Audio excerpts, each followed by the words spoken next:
एक मार्ग ज्यामध्ये आपण देवासारखे आहोत. हे देवा, तू माझा देव आहेस. मी आस्थेने तुझा शोध करीन. शुष्क, वृक्ष व निर्जल प्रदेशात माझा जीव तुझ्यासाठी तानेला झाला आहे. माझ्या देहालाही तुझी उत्कंठा लागली आहे. स्तोत्र 61.1. हे बघा, तुम्हालाही मान्य होईल, देव अनेक प्रकारे आपल्यापेक्षा वेगळा आहे. उदाहरणार्थ, आपण शारीरिक दृष्ट्या थकतो, पण देव कधीही थकत नाही. आपण निराश होतो, तरीही देव सुरुवातीपासून शेवट माहीत असून सुद्धा तो कधीही निराश होत नाही. कारण त्यानेच आपलं जीवन वेळेनुसार नियंत्रित केलं आहे. पण देव वेळ आणि जागेत मर्यादित नाही. पुन्हा आपल्यासाठी वाढणं आणि चांगल्यासाठी बदलणं चांगलंच असतं. पण तुम्हाला माहिती आहे का, देव चांगल्यासाठी बदलत नाही. कारण देव अजिबात बदलत नाही.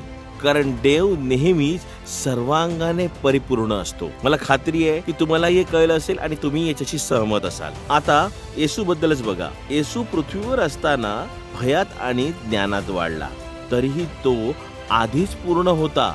कारण त्याच्यात देवाचं पूर्णत्व होतं. कोलोसियन्स 2.9 मधून बायबल म्हणतं की आपण या अपरिवर्तनीय देवाच्या प्रतिरूपात निर्माण झालो आहोत, तरीही आपल्यात देवासारखीच परिपूर्णता नाही. मग आपण देवासारखे कसे आहोत? आपण देवाच्या प्रतिरूपात घडविले असल्यामुळे त्याच्याबरोबर एक गुण सामायिक करतो, ती म्हणजे उत्कट इच्छा. देवाला त्याच्या सृष्टीसोबत सहभागिता मिळावी अशी इच्छा आहे. म्हणजेच आपल्या सोबत मिळावी अशी इच्छा. आपण त्याची निर्मिती आहोत. आपण त्याच्या हाताने बनलो आहोत. आणि म्हणूनच देव ॲडम आणि ईव सोबत बागेमध्ये फिरत होता. त्या बदल्यात आपल्यापैकी प्रत्येकाला आपल्या निर्मात्याच्या सहभागितेद्वारे पूर्ण होण्याची इच्छा असते. हे आपल्या देवाच्याच इच्छेने होते.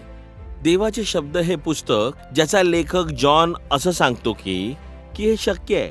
ऐका, जर आपण त्याच्याशी सहभागिता असल्याचा दावा करत असलो तरी अंधारात चालतो, तर आपण खोटे बोलतो आणि सत्याला अनुसरत नाही. पण जर आपण प्रकाशात चाललो तर तो प्रकाशात आहे आणि देवाचा पुत्र येशू याचे रक्त आपल्याला सर्व पापांपासून शुद्ध करते.